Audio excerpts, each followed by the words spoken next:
À l'heure de la reprise quasi normale du travail dans les entreprises, si on fait le bilan de comment la pandémie a impacté l'industrie immobilière, on peut dire que les bureaux sont vraiment dans le haut du panier. 2020 a été la plus mauvaise année qu'a connue le secteur de cette classe d'actifs en 20 ans. Et ce n'est pas fini. Si on prend un exemple de l'Île-de-France, qui a un stock de 55 millions de mètres carrés, si on rapporte ça à Luxembourg de 4,4 ou 4,5 millions de mètres carrés, les études montrent que ces surfaces pourraient fondre de 12% dans les 10 prochaines années, ce qui a un impact énorme. La généralisation du télétravail et donc l'augmentation de la vacance locative, la jauge limitée dans les bureaux ainsi que les préoccupations sanitaires ont accéléré les réflexions sur la transformation de ces bâtiments. Maintenant, en fait, l'entreprise n'est plus synonyme d'un lieu unique avec une organisation rigide, mais ça devient plus un écosystème de lieux à la fois réels et virtuels. Dans cette nouvelle ère post-Covid, maintenant, les attentes des preneurs dépassent le classique triptyque surface, mètre carré, prix et location. On voit se dessiner 4 grandes tendances au niveau immobilier de bureau. Donc, c'est la dispersion des lieux de travail, l'atomisation des bureaux. Un de nos sponsors, PwC, a ouvert 4 bureaux aux frontières de Luxembourg récemment et d'autres sont sur la même voie. Des bureaux ouverts et verts, ce qu'on avait dit dans le titre de cet event, c'est effectivement les immeubles en construction maintenant intègrent le végétal et intègrent des ouvertures sur des terrasses, etc. La flexibilité, le troisième point.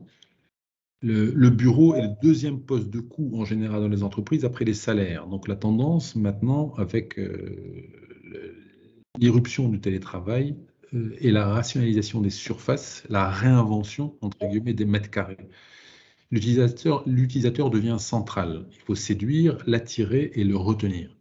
Flexibilité sur les contrats, la révolution des usages accélérée bien sûr par la pandémie, a donné un cadre au marché. On est en train de sortir de plus en plus du bail 369 pour offrir des solutions plus performantes. On permet d'ajuster quasiment les charges locatives en temps réel.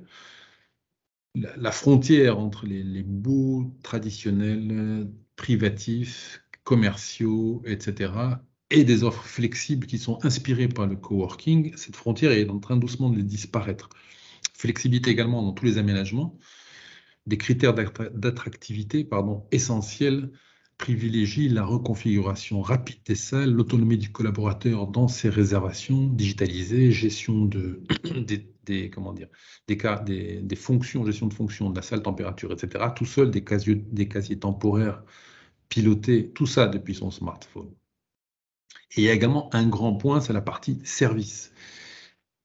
Même les coworking sont un peu bouleversés par cette arrivée des locations en prestation de services. Dans ce modèle, on permet à une entreprise de profiter d'un espace rien qu'à elle, avec son mobilier, les services nécessaires pour s'installer du jour au lendemain et repartir aussi facilement.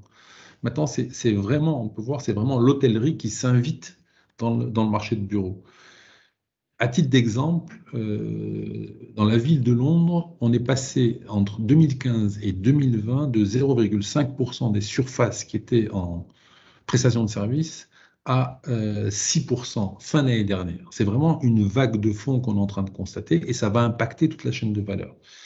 Au niveau service, l'accent est mis donc sur la conciergerie, les bien-être, salles de création, de détente collaborative, restauration interne et externe. Et tout ça, on va le traiter aujourd'hui. La mobilité douce n'est pas en reste, donc on va parler de la gestion de parking, on va parler de mobilité partagée, véhicules électriques, etc. Voilà. Je crois que c'est tout ça que l'on va traiter. Le programme que vous avez désormais à l'écran. On va parler de bureaux, on va parler de parking, on va parler de mobilité, etc. Donc, en conclusion, avant de passer la parole à Victor, maintenant, l'industrie travaille à co-construire cette offre de mètres carrés de bureaux 2.0, qui est le thème de notre event. Ce qui est intéressant pour nous, cette nouvelle offre, ça devient le tremplin d'une transformation digitale sur des bâtiments connectés et des services pour les occupants. Ça nous intéresse, tous nos intervenants vont parler de ça. Et où je suis très enthousiaste, c'est qu'effectivement, cette révolution digitale dans les bureaux, on l'attendait par les gros players, les gros constructeurs de bureaux, les gros boîtes IT ou tech, etc. Mais ça vient par des boîtes comme celle que nous allons avoir aujourd'hui. Elle est portée par des petits acteurs de la PropTech, en fait des petits qui étaient des petits et qui deviennent des gros. Et c'est eux qui sont en train de bouleverser ce marché. Pour rappel, c'est une industrie qui est colossale et au niveau des PropTech, on n'a pas encore une seule licorne. On a une licorne en Europe, contre 50 dans le monde, une licorne PropTech. Donc on peut espérer que c'est dans cette classe d'actifs qu'on trouvera la future licorne.